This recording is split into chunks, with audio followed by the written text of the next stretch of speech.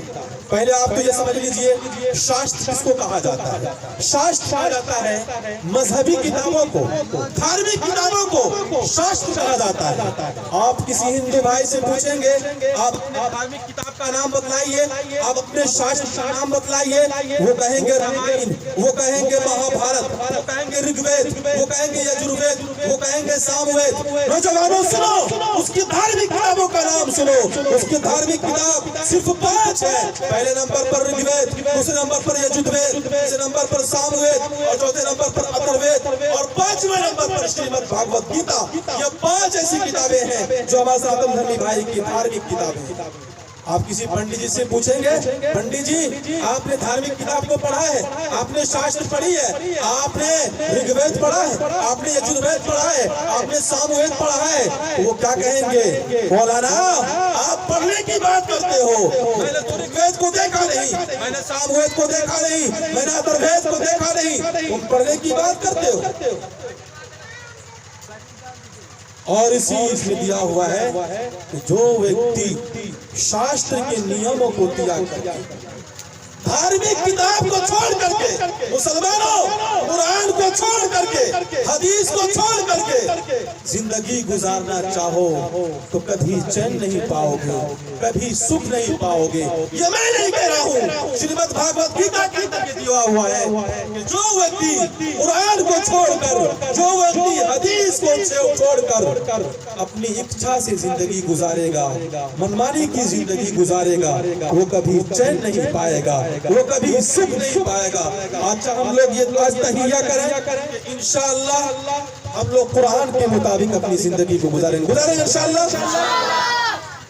قرآن کے مطابق ویسے زندگی گزاریں گے، قرآن پڑھیں گے، قرآن پڑھیں گے انشاءاللہ.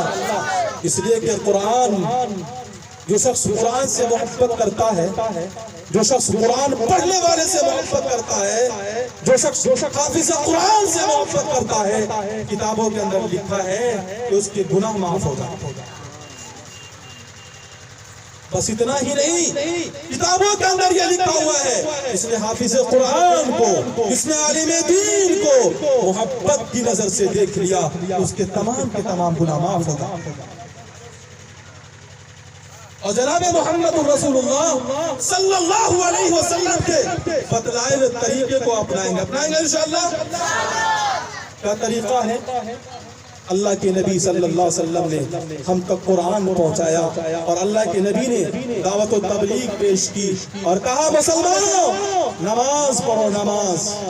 آج صرف ہم اور آپ جمعہ پڑھ لیتے ہیں اور یہ سمجھتے ہیں کہ ہمارا حق ادا ہو گیا، لیکن یاد رکھو قیامت کے دن سب سے پہلے نماز کے بارے میں حساب لیا جائے گا. اگر ہماری اور آپ کی نماز درست نکل آئی تو تمام کے تمام اعمال درست ہو جائیں گے، اور اگر ہماری اور آپ کی نماز ہی خراب نکلی تو نوجوانوں کیا ہوگا؟ اللہ کہے گا قیامت میں میرے بندے مجھے سجدہ کرو. اس نے نماز پڑھی ہوگی، نماز کی پابندی کی ہوگی، وہ فوراً سجدے میں گر جائے گا. اس نے نماز نہیں پڑھی ہوگی، اس نے قرآن نہیں پڑھا ہوگا، اس نے قرآن کے مطابق اپنی زندگی نہیں گزارا ہوگا، اس نے رسول اللہ صلی اللہ علیہ وسلم کے بتلائے طریقے کو اپنایا نہیں ہوگا. القیامت کے دن اس سے بھی کہا جائے گا اے میرے بندے مجھے سجدہ کرو. وہ رکوع تک آئے گا، سجدہ نہیں کر پائے گا، اس لیے کہ اس کے کمر پر ایک ایسا لوہا رکھ دیا جائے گا، ایک ایسا لوہا رکھ دیا جائے گا جس کو جہنم میں 70 سال پگھلایا گیا ہے.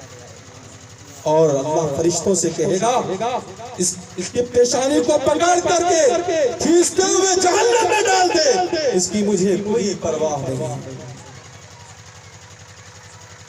اور جس نے دنیا کے اندر نماز پڑھی ہوگی اللہ فرشتوں سے کہے گا اسے عزت کے ساتھ، اس کو عزت کے ساتھ جنت میں داخل کر دے. پڑھیں گے انشاءاللہ جمعہ انشاءاللہ. اچھا وقت اللہ تعالی ہم سب کو جناب محمد الرسول اللہ صلی اللہ علیہ وسلم کے بتلائے ہوئے طریقے کو اپنانے کی توفیق نصیب فرمائے. وہ نبی جس نے ہمیں یہ بتایا کہ قرآن کے مطابق زندگی گزارنا ہے، حدیث کے مطابق زندگی گزارنا ہے، بتایا گیا ہے کتابوں کے اندر. وہ نبی 7 دن تک سجدے میں رہیں گے اپنی امت کے لیے اور کہیں گے پروردگار عالم، اے پروردگار عالم میری امت کو معاف فرما دیجئے، میری امت پر رحم و کرم کا معاملہ فرما دیجئے. سجدے میں 7 دن تک اللہ کے نبی سر کو گرائے رکھیں گے. اللہ کی طرف سے آواز آئے گی محمد اپنے سر کو اٹھائیے، مانگے کیا مانگنا چاہتے ہیں آج آپ کو دیا جائے گا. محمد سر کو اٹھائیے، مانگے آج کیا مانگنا چاہتے ہیں آج آپ کو بھرپور دیا جائے گا. آج آپ کی شفاعت قبول کی جائے گی، آج آپ کی سفارش قبول کی جائے گی. اللہ کے نبی صلی اللہ علیہ وسلم اپنے سر کو سجدے سے اٹھائیں گے، روتے ہوئے کہیں گے میری امت کو معاف فرما دیجئے، میری امت کو معاف فرما دیجئے. اللہ کہے گا چاہو جس کے دل کے اندر جو کے دانے کے برابر بھی ایمان ہوگا اسے جہنم سے نکال کر جنت میں داخل کر دیجئے. اللہ کے نبی صلی اللہ علیہ وسلم جائیں گے جس کے دل کے اندر جو کے دانے کے برابر بھی ایمان ہوگا اسے جہنم سے نکال کر جنت میں داخل کر دیجئے. اور بتایا گیا کتابوں کے اندر کہ اللہ کے نبی دوسری مرتبہ اپنے سر کو سجدے میں گرائے رکھیں گے. اللہ کی طرف سے آواز آئے گی، اللہ کے نبی روئیں گے، گڑ گڑائیں گے، اے اللہ میری امت کو معاف فرما دیجیے. اللہ کہے گا اے محمد اپنے سر کو اٹھاؤ، مانگو کیا مانگنا چاہتے ہو آج آپ کو دیا جائے گا، آج آپ کی شفاعت قبول کی جائے گی. اللہ کے نبی صلی اللہ علیہ وسلم کا وہی جملہ پھر ہوگا، میری امت کو معاف فرما دیجیے، میری امت پر رحم و کرم کا معاملہ فرما دیجیے. اللہ کہے گا جاؤ جس کے دل کے اندر ذرہ برابر بھی ایمان ہوگا اسے جہنم سے نکال کر جنت میں داخل کر دو. اللہ کے نبی جائیں گے جس کے دل کے اندر ذرہ برابر بھی ایمان ہوگا اسے جہنم سے نکال کر جنت میں داخل کر دو. اور تیسری مرتبہ اللہ کے نبی اپنے سر کو سجدے میں گرا دیں گے اور گرانے کے بعد روئیں گے، چلائیں گے. اللہ کے نبی کو اجازت مل جائے گی. اللہ کہے گا اے محمد اپنے سر کو اٹھائیے، مانگ کے کیا مانگنا چاہتے ہیں آج آپ کو دیا جائے گا، آج آپ کی شفاعت قبول کی جائے گی. اللہ کے نبی پھر روتے ہوئے گر گراتے ہوئے کہیں گے اے اللہ جس نے کے اندر لا الہ الا اللہ محمد الرسول اللہ پڑھ لیا اسے جنت میں داخل فرما دیا. اللہ کہے گا محمد یہ کام تیرا نہیں ہے، یہ کام تو میرا ہے، یہ کام میرا ہے. اس نے دنیا کے اندر صدق دل سے اللہ کو حاضر اور ناظر کر کے لا الہ الا اللہ محمد الرسول اللہ پڑھ لیا تو جنت میں ضرور. شاستر کے نیموں کو تیاگ کر کے ہم لوگ زندگی نہیں گزاریں گے. اگر ہم قرآن کو چھوڑ کر کے حدیث کو چھوڑ کر کے اپنی زندگی گزارنا چاہیں گے تو کبھی سکھ نہیں ملے گا، کبھی چین نہیں ملے گا. یہ ہمارے سناتن دھرمی بھائیوں کی کتاب میں ہے. نہ سکھم نہ پرام نتیم، وہ دنیا کے اندر بھی سکھ نہیں پا سکتا، چین نہیں پا سکتا اور وہ سورگ کا ادھیکار بھی نہیں ہو سکتا. اللہ رب العزت والجلال سے دعا کریں کہ اللہ ہم سب کو حق بات کہنے اور حق بات سننے اور حق پر عمل کی توفیق نصیب فرمائے. انہی چند باتوں پر اللہ تبارک و تعالی ہم سب کو عمل کی توفیق نصیب فرمائے. وآخر دعوانا الحمدللہ رب العالمین.